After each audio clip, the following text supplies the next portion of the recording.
Bonjour à tous, bienvenue, c'est France 3 Bretagne, c'est 9h50 le matin. On vous embarque pour 52 minutes de bonne humeur. Alors ce matin, autour de notre invité d'honneur, Jacques Rohaut, le président de l'Association des peintres officiels de la marine. Qu'est-ce que ça signifie aujourd'hui être peintre officiel de la marine? Comment le devient-on? N'a-t-il que des peintres d'ailleurs? Ce n'est pas sûr. Réponse tout à l'heure. Et puis il sera rejoint également par un jeune peintre de la baie de Morlaix, Jonathan Florent, qui rêve de devenir peintre officiel de la marine. On vous donnera aussi une chouette idée de voyage. Et oui, partir en vacances en bateau cargo, ce sera la chronique d'Olivier Dauvert, notre expert conso. Avec nous également le conservateur François Coulon qui nous présentera un objet insolite sorti tout droit du cabinet de curiosité du musée des Beaux-Arts de Rennes. Ce matin, ce sera un lithophone chinois, je ne vous en dis pas plus. Stéphane Gramont sera également avec nous. Il vous a décoté la solution pour payer vos achats groupés en ligne. Il s'agit de Pledge, une innovation 100% brestoise, avec elle pas d'avance de frais et surtout pas de galère de remboursement auprès de ses amis, ce qui peut éviter quelques engueulades. Il sera enfin question d'emploi avec notre expert Sébastien No, expert en recrutement. Et puis nous retrouverons Billy à la SPA en très bonne compagnie de chiens et de chats à qui vous pouvez offrir une nouvelle vie. C'est maintenant le moment de la météo. Bonjour Catherine. Oui, bonjour Laurence. Je vous vois à peine là, derrière le lithophone. Bonjour.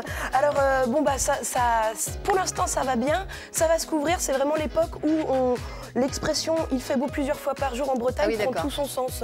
Et pour ceux qui se disent c'est l'heure d'été, c'est le moment des apéros, des terrasses qui reviennent. Donc ça va un peu se couvrir quand même au cours de la journée. C'est peut-être pas pour aujourd'hui le premier apéro. En même temps, tant mieux, on est lundi. Bon, allez, on va commencer sagement. Merci. Et tout à l'heure, Catherine, on vous retrouvera bien entendu tout au long de cette émission. Allez, autant de bonnes raisons de rester avec nous. Vous pouvez intervenir, poser vos questions, vos réactions sur la page Facebook de France 3 Bretagne, 9h50 le matin. C'est parti, vous prenez un petit café. À tout de suite.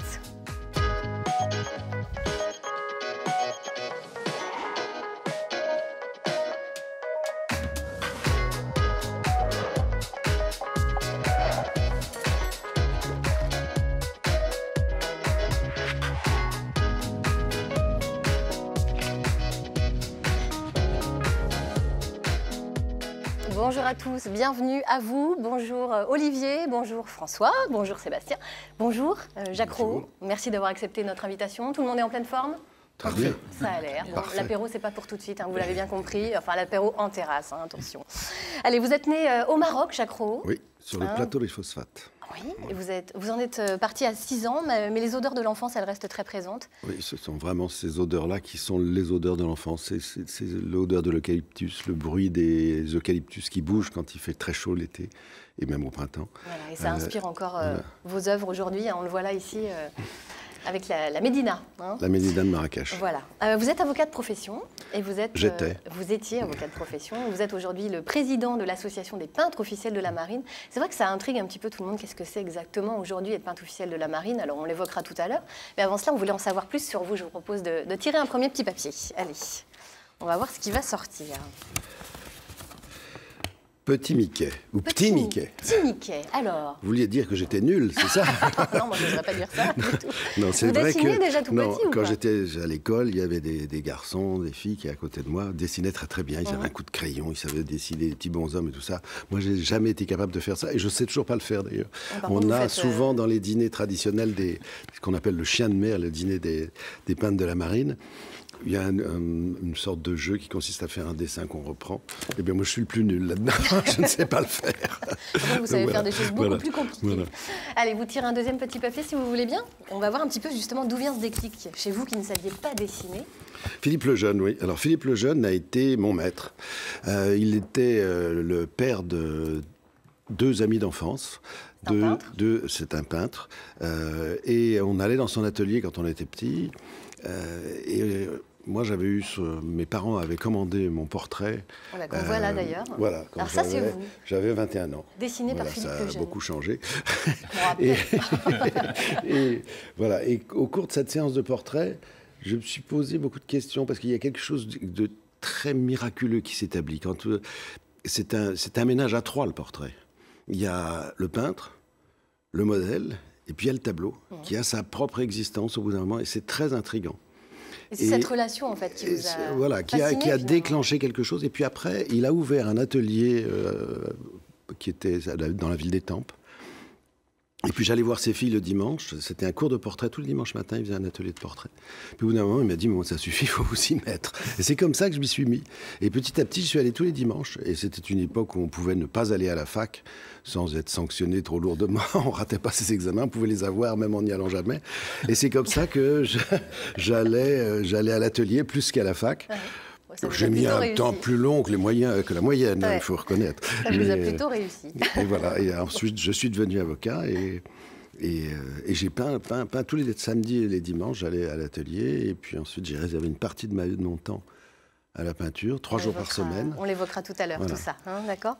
Je vous propose pour l'instant, est-ce que vous aimez les animaux les uns et les autres? Oui. Il faut dire oui, sinon... sinon voilà. J'ai 2 chiens. J'adore.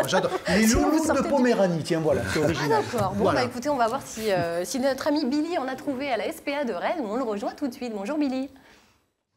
Bonjour Laurence, nous sommes de retour cette semaine au refuge de la SPA de Rennes, donc route de Lorient, avec toujours Jennifer, donc, qui est la patronne ici, hein, c'est elle la boss. Alors aujourd'hui, on vous propose à l'adoption une petite femelle, c'est ça? Oui, Iseult. Iseult. Qui a 3 ans. Bonjour mademoiselle. Bonjour Iseult. Donc Iseult, elle a 3 ans. Oui, elle a 3 ans. Elle est un petit peu intimidée par les caméras, ça lui fait un petit peu peur. C'est une petite timide. Voilà. C'est une petite chienne très douce, qui peut vivre en famille avec des enfants, des congénères, des chats, en maison comme en appartement. C'est vraiment pas une petite chienne embêtante. Donc là, Iseult, elle peut avoir un copain chien. Ce sera bien pour elle, pour l'aider? Oui, ça peut l'aider, tout à fait. Vu qu'elle a pas mal de peur, ça peut l'aider à évoluer plus vite au sein de son futur foyer. D'accord. Donc si on recherche aujourd'hui un petit chien calme, à l'adoption, on a un chat, on a déjà un chien, on a des enfants, on n'a pas de soucis. En appartement ou en maison? Iseult est fait pour vous. Voilà, Iseult est fait pour vous. Alors, je tenais à vous rappeler que si Iseult, regardez mademoiselle la caméra, attention, si Iseult n'est pas forcément votre coup de cœur de la semaine, eh ben, il faut savoir qu'ici, au refuge de la SPA, il y a d'autres chiens, quoi. Une bonne centaine de chiens. Oui. Une centaine de chiens qui sont voilà, dispo pour venir faire des petits câlins avec vous sur votre canapé. Donc Laurence, eh ben, je vous dis à tout à l'heure et puis on vous proposera un autre petit wawa à l'adoption. À tout à l'heure. Merci beaucoup Billy. Bon là c'était pas un loulou. Hein. Non, un peu grand. Un peu grand, ouais. Bon, allez, on reste sur l'eau avec vous Olivier. Vous nous proposez aujourd'hui des vacances originales en cargo plutôt qu'en paquebot. Eh oui, en cargo. Et ce qui m'a donné l'idée, c'est samedi le départ de Saint-Nazaire du plus grand paquebot du monde, le Symphony of the Seas, le nouveau géant des mers, puisque c'est lui désormais qui a le titre. Quand j'ai entendu qu'il y avait plus de 8000 passagers possibles dessus, moi qui cherche des vacances intimistes, je me suis dit que j'allais pas vous proposer ça. Donc du coup, je suis plutôt parti encore une fois sur les océans, en prenant le contre-pied, en cargo. Alors, c'est des bateaux aussi, qui sont parfois d'ailleurs aussi grands que ces grands paquebots, mais qui transportent non pas des passagers, mais des céréales, des voitures, des containers, des engrais, que sais-je encore, d'un point à l'autre du globe, et qui, en général, ont quelques cabines à louer. Alors, pas beaucoup, mais quelques-unes. Donc, je me suis dit que c'était quand même autrement plus original que le Symphonies of the Seas. Effectivement. Alors, pourquoi partir en vacances sur un cargo? C'est vraiment intime, vous croyez? Alors, déjà, je vais vous donner des raisons de ne pas le faire. Comme ça, vous serez prévenus. Ok. Si vous voulez quelque chose qui aille vite entre votre domicile en Bretagne et votre lieu de villégiature où vous souhaitez passer du temps, vous oubliez, parce qu'un cargo, évidemment, c'est lent. En plus, parfois, ça fait beaucoup d'escales dont vous ne maîtrisez pas grand-chose, donc vous oubliez. Si c'est pour avoir un restaurant gastronomique, une salle de sport, dernier cri, un spa, un institut de beauté, une piscine à débordement, un cinéma, que sais-je encore, là, vous prenez le Symphony of the Seas, encore une fois, ça ira très bien, parce que sur un cargo, vous ne trouverez pas ça. En revanche, si vous voulez vous couper du monde, si vous voulez passer votre journée à admirer la mer ou votre chérie, parce qu'effectivement, ça peut être aussi une activité, vous pouvez faire les deux. Alors là, vous pouvez envisager des vacances en cargo. Mais il faut avoir le temps, parce qu'il faut quand même bien savoir que le temps peut se rallonger, que vous n'êtes pas maître du tout du départ, oui, mais de l'arrivée, non, parce que c'est d'abord des bateaux qui sont faits pour transporter des marchandises. Donc, si vous avez des soucis techniques dans des ports, s'il y a des mouvements sociaux parce que les dockers ne déchargent pas, ben, vous attendrez encore une fois. Bref, vous allez vivre au rythme du bateau. Vous allez découvrir accessoirement un univers que vous ne connaissez pas, parce qu'en général, c'est assez fascinant. Et puis, le commandant de bord est en général assez content de faire partager son métier